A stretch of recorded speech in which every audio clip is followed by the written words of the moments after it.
I was going to film myself doing my daily notes on this swing, but I was afraid it'd make you all sick watching. First one, Horst Schultz from the Ritz-Carlton, CEO. Horst Schultz, CEO of Ritz-Carlton. Two things that really stood out to me is leaders, you are responsible for creating a culture of excellence. Don't blame the generations, don't blame the labor force. You're a leader. It's your job to make it an amazing place.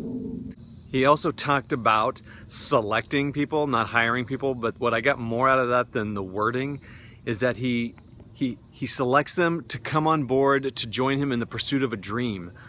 Yeah, I'm on the slide. Sheila Heen spoke about feedback. She wrote, "Thank you for the feedback." If you want to be an organization that is good at receiving feedback and takes it and learns how to take the feedback that they receive, then as a leader, you need to be good at taking feedback and learning from it and growing from it and being a role model for it.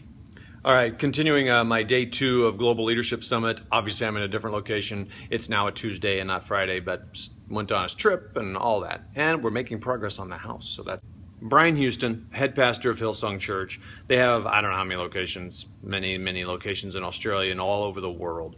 And he was asked, how do you go into these areas, that are so crazy and diverse? And he said, well, when I go into an area, I don't try to change to that area. I just go and try to be true to who we are and to our mission and what we're trying to be and who we are. It seems like when companies try to be more whatever to the area they're going into, they kind of lose their relevancy because it's like, that's not who you are. So, be like me, I don't know, sitting in a studio with a tie on. That's not really me. It looks better and the still camera makes people not sick. That's probably a good thing to take care of. But I think you get what I mean. Okay, the next one was Sam Edem. He is another pastor out of a country in Africa. He talked about the hierarchical distance.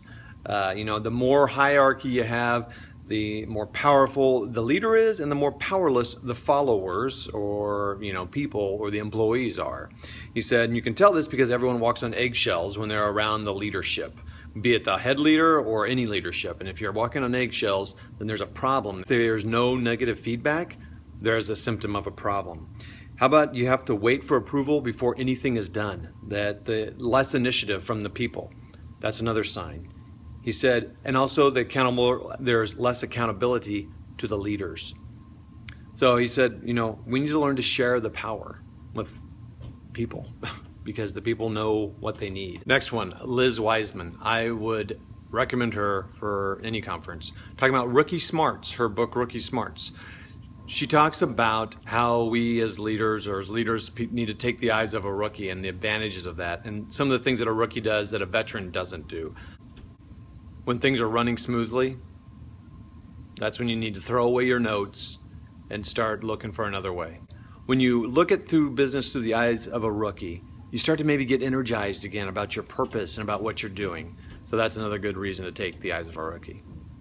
Craig Rochelle, another pastor, talking about improving one of the 5 C's in your life. He goes, pick one, because if you pick multiples, you're not going to do it. Improve your confidence, expand your connections, improve your competence, improve your character, increase your commitment. And then he said to pick one. I'll tell you, there's many I could pick for that. I picked improve your connections because I could use a lot more. I need to reach out. I need to trust that other people can help expand, inspired and intentional. The thing I liked about expanding your connections is the whole thought of disorientation. He goes, get around people that think higher than you, that think beyond you in a way that you maybe don't even understand what they're talking about. And I honestly felt a little bit that way when I was talking to the group from Zingerman's. I was just like, whoa, these people are way ahead of me. So those are all the points from the Global Leadership Summit. Really good speakers, a good time. I got 30 pages of notes, good stuff. And I hope these reviews have been helpful. And I'm going to go work on expanding my connections. We'll talk to you later. Be inspired and intentional.